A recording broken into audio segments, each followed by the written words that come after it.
السلام عليكم ورحمة الله وبركاته. معاكم ايه طريقة ماما بتاعت الحنة. بصوا هنا طريقتي، انا هقول بصوا. لكم. انا جبت معلقه شاي صغيره، معلقه سكر صغننه، معلقه حبه البركه، 5 حبوب قرنفل، روزميري، كركديه، ليمونه، هنا ورق لورا، وهنا معلقه خل، غطا خل تفاح. هقول لكم ليه التلاتة دول، ان كان السكر، وان كان الليمونه، وان كان ايه كمان اسمه ده خل التفاح. بصوا كله ده هنحطه فين؟ على ده النار. ده هنحطه على النار، ده كله دوت ونديه غلوة يا جماعة. حطينا كله على بعضه، واهي الليمونه هحطها. ده هنديله غلوة، ولما يبرد يبقى دافي كده. وبعد ده الدعاء ده ده الذريه دعاء بالذرية الصالحه. الصالحة. ربنا يا رب يدي كله مشتاق يا رب، ويدي بنت الذرية الصالحة بإذن الله. اهو طبعا الحنة اهو حطينا الحاجة. وبإذن الله اللي عندها قشر، اللي شعرها بيسقط، اللي لا مؤاخذة فيه حشرات، اللي شعرها مكرت مش ناعم، بتنعموا الحنة. تعجني الحنة دي تخمريها يوم، وتاني يوم تحطيها 12 ساعة، وبعدين تغسليها بمية دافية. ولما تخلصي منها الحنة خالص ومبقاش فيها حنة ولا حاجة والصراحة انتوا في الحمام، بعد كده تقومي غسلاها ببلسم شامبو اللي انتوا مقدرتك جايباه سايب، جايباه علب. كل واحد على حسب ظروفه يا جماعة. احنا بنجيب السايب ابو كيلو من عند بتاع الصابون، والله الحمد لله على كل شيء. صلوا على النبي يا جماعة، صلوا على النبي. وكل عام وانتم بخير، كل سنة وانتم طيبين بمناسبة العيد الأضحى. صلوا على النبي يا جماعة. دلوقتي اهي الحنة اهي اللي هتعجنها بإذن الله. بقول لكم يا جماعة يعني يكون عطار واثقين منه، وتروحوا تجيبوا ايه الحنة دي. طبعا الحنة دي ب25 جنيه. الربع. جايبين ربع. دلوقتي الحنة دي هنعمل فيها ايه؟ ودي في باكت حنه برضه انا كنت جايباه، قلت هحطه برضه هو معاه. حطيته بالمر بدل ما يترمي خساره.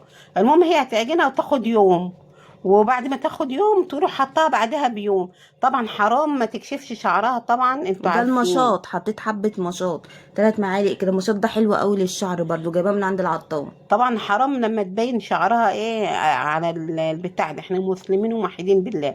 حرام لما الواحد يبين شعره. بس هي ايديها بقى هتوريها لكم كده. اللي بعد ما تتعجن. بعد ما تتعجن هتشوفوا ايدها عامله من الحنه باينه. ادعوا لأطفال غزة طب وغزة يا رب. ادعوا لغزة ولفلسطين وسوريا، وسوريا ولبنان لبنان، والسودان. والسودان والبلاد كلها بإذن الله. ربنا ينصرهم نصرة محمد يا رب بإذن الله. يا رب في الأيام المفترجة دي يا رب بإذن الله.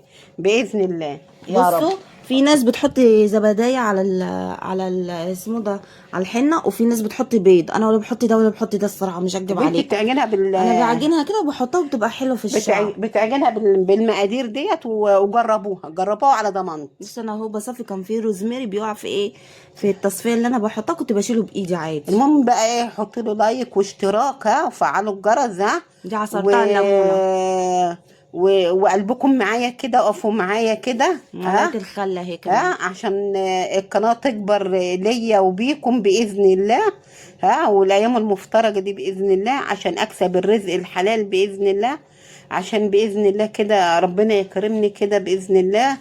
بإذن الله بالشفاء يا رب كده.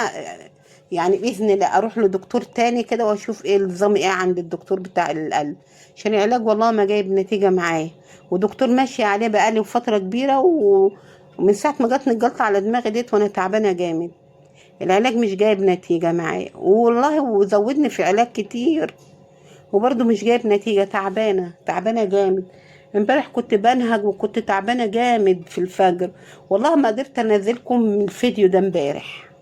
الحمد لله ده على المفروض كل شيء. كانت جهازات العيد، بس ما حصلش نصيب. كنت تعبانة والله. الحمد لله كل اللي يجيبه ربنا كله كويس يا جماعة. صلوا على النبي يا وانا جماعة. حطيتها امتى؟ قبل العيد. المهم يعني ايه، اقفوا معايا كده في القناة بإذن الله. والله انا بشكر اهل العراق الصراحه، اللي هي بتتفرج علينا، ومصر برضو بتتفرج علينا. انا بشكر جميع البلاد اللي هتتفرج عليا باذن الله. وبشكركم يا رب باذن الله.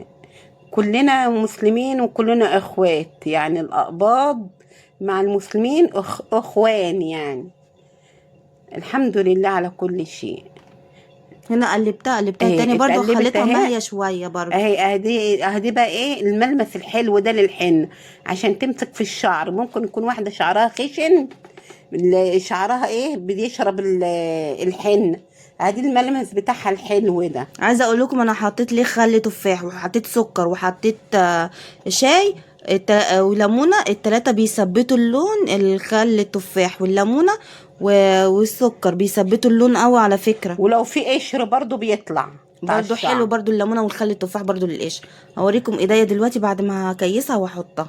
بص اهي، ده مفيش ما كملتش وقامت عمل. واللي يفضل بعد ما تعملي شعرك تحطيه حطيه في اكياس وحطيه في الفريزر. الفريزر. في الفريزر، ما تحطوش في حاجة عادية وتسيبيه في الفريزر. وطلعيه قبلها بيوم يفك واعمليها تاني. ايديا اهي ملونة اهي، وهي حتى ادي بصوا لونها اهو. اهو. وحطوا لايك. سلام. مع السلامة يا جماعة. على السلامة بقى، شكرا يا نشوفكم على جماعة، مع خير. السلامة. كل سنة وانتم طيبين.